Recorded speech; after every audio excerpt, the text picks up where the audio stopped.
Hello friends, स्वागत है आपका हमारे इस नए वीडियो में। तो आज हम लोग जानेंगे मौलिक अधिकार के बारे में। मौलिक अधिकार, fundamental right. Fundamental right fundamental right से एग्जाम में प्रश्न पूछे जाते हैं। ऐसा कोई एग्जाम नहीं है जिसमें फंडामेंटल राइट से प्रश्न नहीं पूछे जाते हैं। ठीक, तो हम लोग आज देखेंगे फंडामेंटल राइट के बारे में। देखिए, फंडामेंटल राइट जो है पहले जो है भाग जो है फंडामेंटल राइट भाग 3 के अंतर्गत आता है। ठीक, फंडामेंटल राइट भाग 3 के अंतर्गत आता है और इसमें आर्टिकल आर्टिकल 12 से 35 के अंतर्गत 12 से 35 तक आता है। ठीक, और फंडामेंटल राइट को जो है यूएसए से लिया गया है। फंडामेंटल राइट यूएसए से लिया गया है और फंडामेंटल राइट यूएसए से लिया गया है और इसमें जो है देखिए ऐतिहासिक पृष्ठभूमि और विशेषताएं। ठीक, देखिए इतिहास। सर्वप्रथम 1928 की नेहरू रिपोर्ट में अधिकारों की मांग की गई थी। मूल संविधान में 7 मौलिक अधिकार थे, लेकिन 44वां संविधान संशोधन 1978 द्वारा संपत्ति के आधार को हटा दिया गया। इसको हटा के जो है 300 के को में रखा गया और इसे कानूनी अधिकार बना दिया गया। ठीक, और मुख्य विशेषताएं देखिए, राज्य की कठोरता के खिलाफ सुरक्षा मतलब अगर आपका मौलिक अधिकार का हनन होता है तो आप डायरेक्ट सुप्रीम कोर्ट जा सकते हैं। ठीक, देखिए कुछ अधिकार केवल नागरिकों के लिए, जैसे मान लीजिए कुछ अधिकार केवल भारतीय नागरिक, जैसे 15, 16, 19, 29, 30, 15, 16, 19, 29, ये सिर्फ भारतीयों के लिए है और बाकी विदेशों के लिए भी है। ठीक, ये अस्थायी नहीं है, संसद इसमें संशोधन कर सकता है। देखिए फंडामेंटल राइट जो है अस्थायी नहीं है, इसमें संसद के भी संशोधन कर सकता है। और आर्टिकल जो है 20 और 21, अगर देश में इमरजेंसी लग जाए तो भी ये आर्टिकल खत्म नहीं होता है। बाकी सब स्वतः खत्म हो जाता है, लेकिन ये कभी खत्म नहीं होता है। ठीक, और फिर देखिए 6 मौलिक अधिकार दिए गए, जैसे समता का अधिकार 14 से 18, समानता का अधिकार जैसे धर्म, जाति, लिंग के आधार समानता, जैसे भारत में कोई भी जॉब के लिए समानता। देखिए स्वतंत्रता का अधिकार, जैसे झंडा फहराना, ये हमारी स्वतंत्रता है। आंदोलन करना, जैसे भी आंदोलन चल रहा है सीजेपी का, वैसे आंदोलन करना। ये शोषण के विरुद्ध अधिकार, जैसे बाल श्रम सब आता है। जैसे धर्म की स्वतंत्रता, हमें अपना धर्म मानने की पूरी स्वतंत्रता है। और संस्कृति एवं शिक्षा 29-30, जैसे अल्पसंख्यकों का संरक्षण जैसे करना है। संस्कृति मतलब हमें कौन सा ये संवैधानिक उपचार जिसमें रीट जारी किया जाता है। ठीक, तो देखिए ये पहला जो है, देखिए इसमें आर्टिकल तो देखिए आर्टिकल 13 में जो है ये जो भी विधियां असंगत होगी शून्य मान ली जाएगी। देखिए आर्टिकल 13 जो है इसका उतना इम्पोर्टेंस नहीं होता है। ठीक, ये आर्टिकल 14 समानता का अधिकार। देखिए कानूनी समानता, आर्टिकल 14 विधि के समक्ष समानता और विधियों का समान संरक्षण। जैसे विधि के समक्ष समानता, जो कानून के समक्ष सभी जो है समान होंगे। ऐसा नहीं है किसी के लिए कोई अलग कानून रहेगा, किसी के लिए कोई अलग कानून रहेगा, ऐसा नहीं है। देखिए अनुच्छेद 15, धर्म, जाति, लिंग या जन्म स्थान के आधार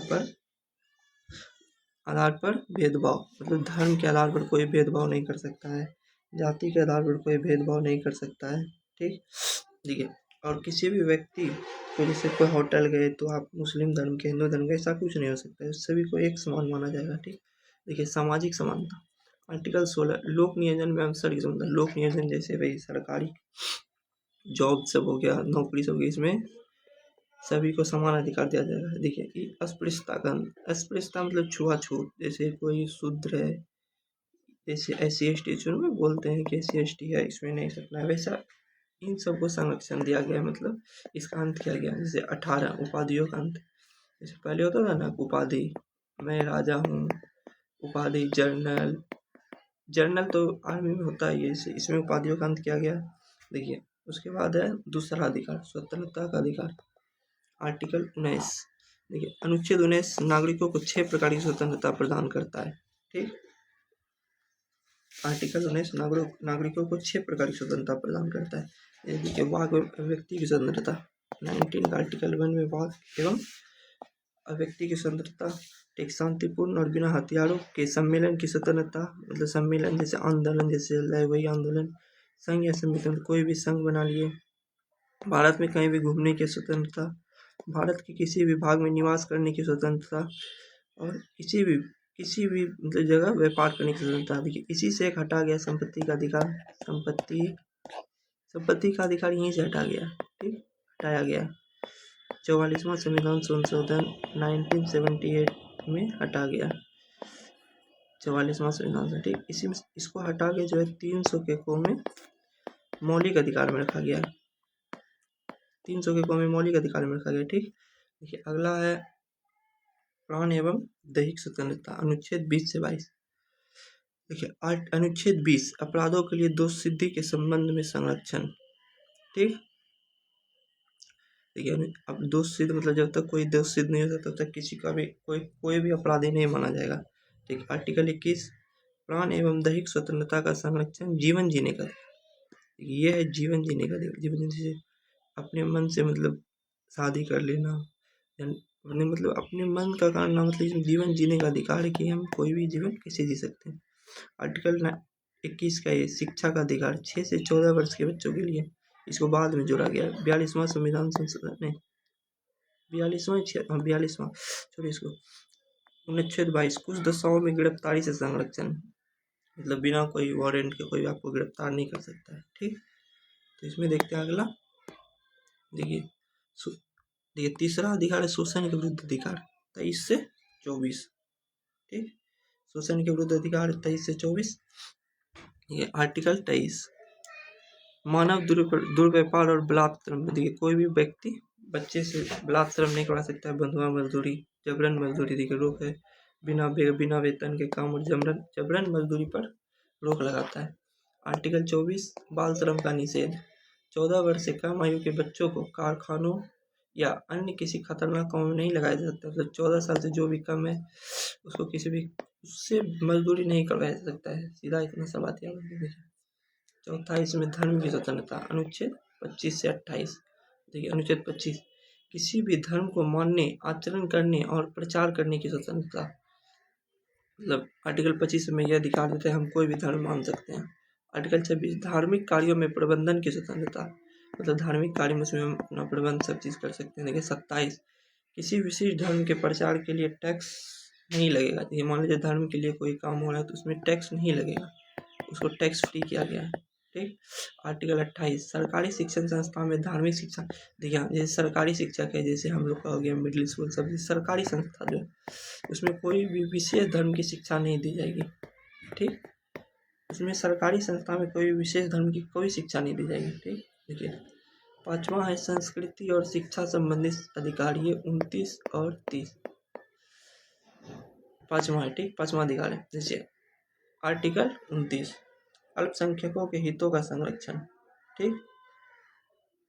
किसी भारत के किसी भी नागरिक वर्ग को अपनी विशिष्ट भाषा, लिपि या संस्कृति को संरक्षित करने का अधिकार है। किसी को भी राज्य द्वारा पोषित संस्था में प्रवेश से नहीं रोका जाएगा।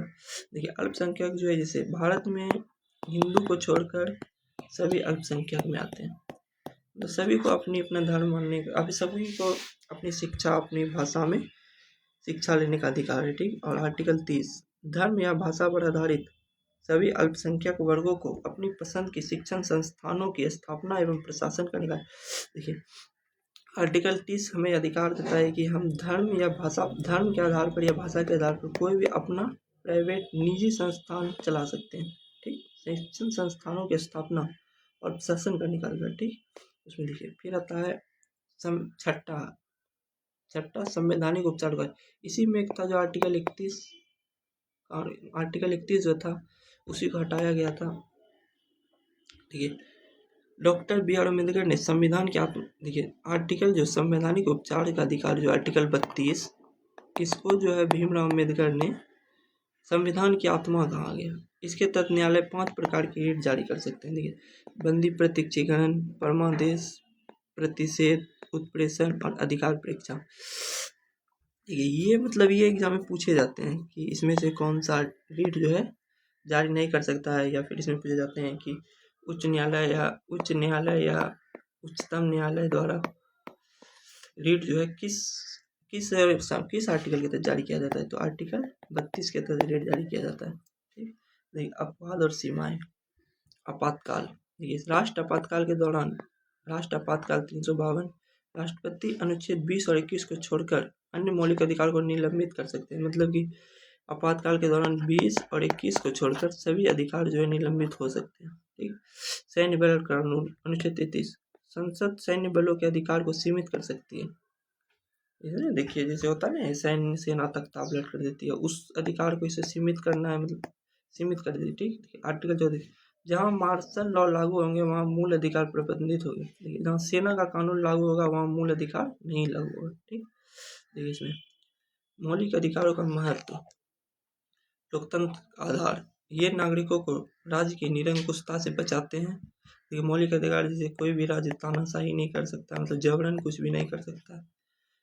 देखिए सर्वांगीण विकास की व्यक्ति के मानसिक, भौतिक और नैतिक विकास के लिए आवश्यक कानून का शासन, ये सुनिश्चित करते हैं कि देश में कानून सर्वोपरि है। ठीक। तो ये कानून सर्वोपरि है, मतलब कि देखिए आपका मौलिक अधिकार का हनन होता है तो आप हाई कोर्ट या सुप्रीम कोर्ट जा सकते हैं। ये मौलिक अधिकार का संरक्षण करता है। ठीक। समानता, समाज में ऊंच नीच और भेदभाव को समाप्त करते हैं। धर्मनिरपेक्ष, ये सभी धर्मों को समान सम्मान को बढ़ावा देते हैं। ये आपका मौलिक अधिकार खत्म हो गया। तो अगला वीडियो में हम लोग उपराष्ट्रपति एक वीडियो में खत्म करेंगे। ठीक। ऐसे ही हम लोग एक एक वीडियो लेके सभी चीज़ खत्म कर देंगे। धन्यवाद।